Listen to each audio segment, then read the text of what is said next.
This video comes from my Archaeology Corroborates the Bible series. Entries in this series are based on the book Unearthing the Bible, written by Titus Kennedy. Kennedy looks at 101 archaeological discoveries that bring the Bible to life. Dr. Titus Kennedy is a professional field archaeologist, an adjunct professor at Biola University, a research fellow at Discovery Institute, and has been a consultant, writer, and guide for history and archaeology documentaries and curricula. Kennedy currently directs archaeological projects in Bible lands, and he has researched and photographed artifacts from around the world. Artifacts left behind from the vanished ancient world of the Bible have been found and recovered through archaeology. What is an artifact? In simple terms, an artifact is an ancient object made or modified by humans, and many have been found, especially in recent years, at archaeological sites around the world. Artifacts include statues, altars, jewelry, weapons, tools, inscriptions, paintings, coins, scarabs, tablets, papyri, stelae, reliefs, and pottery, showcasing the artistic and technological prowess of the ancients. But more importantly, artifacts tell stories of the past. They serve as both visual and informational aids that provide insight into that ancient context and toward an accurate understanding and interpretation.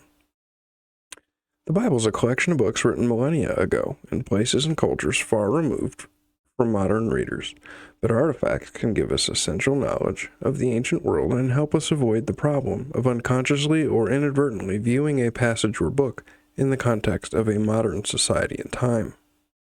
Because the Bible contains stories from the ancient world, written in a style different than the method of modern historians and paired with theology, many have assumed that the narratives in the Bible are myth, legend, and propaganda instead of accurate history. In fact, the majority of scholars, most media and educational sources, and many in the general public regard the Bible as a fairy tale and frequently portray it as unimportant or irrelevant beyond literary and religious studies. For years, the Bible's been routinely attacked and disregarded on the basis of history or archaeology. And yet, when people look into what archaeologists have unearthed, a different story comes to light, showing that instead of fiction and fairy tales, archaeology indicates that the Bible preserves an accurate recounting of the history addressed in its pages. Specifically, hundreds of artifacts from the distant past have demonstrated the events, people, and places in the Bible to be historical. 19. The Poetic Plagues, Admonitions of an Egyptian Sage.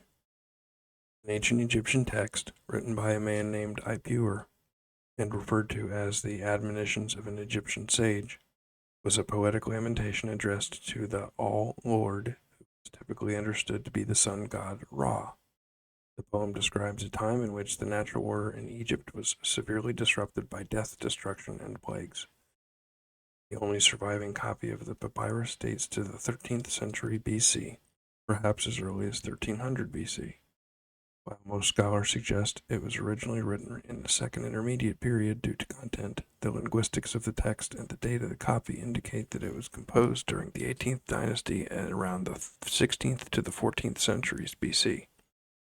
The name Ipuwer is also known from inscriptions of the 18th Dynasty, and in particular one from the time of Hatshepsut and Thutmose III just prior to the Exodus.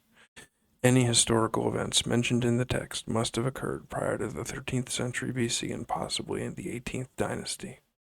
If the Admonitions describes events similar to the plagues recorded in Exodus, and the Egyptian account was composed in the same general time as the events of the Exodus, then it's plausible that the two documents contain independent accounts of the identical episode in history, but from different perspectives. Passages in the poem, such as the river being blood, blood everywhere, plague and pestilence throughout the land, the grain being destroyed, disease causing physical disfigurement, the prevalence of death, mourning throughout the land, rebellion against Ra, the sun god, the death of children, the authority of Pharaoh being lost, the gods of Egypt being ineffective and losing a battle, and jewelry now being in possession of slaves are all occurrences in common with the Exodus story. Thematic and even linguistic links between the admonitions and the plagues of Exodus have been recognized by scholars, But typically, these connections are discounted on the presumption that neither the book of Exodus nor the Admonitions of Ipuwer describe historical events, and that even if they did, the two texts would be far too separated in time from one another. However, since the chronology may overlap and match the specificity of many of the events, suggests the possibility that the documents are describing the same general events and period of hardship in Egypt. The Admonitions could be an Egyptian remembrance and near contemporary account of the time of the Exodus plagues.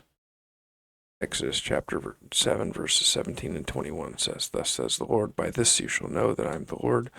Behold, I'll strike the waters which are in the river with the rod that is in my hand, and they shall be turned to blood." So there was blood throughout all the land of Egypt.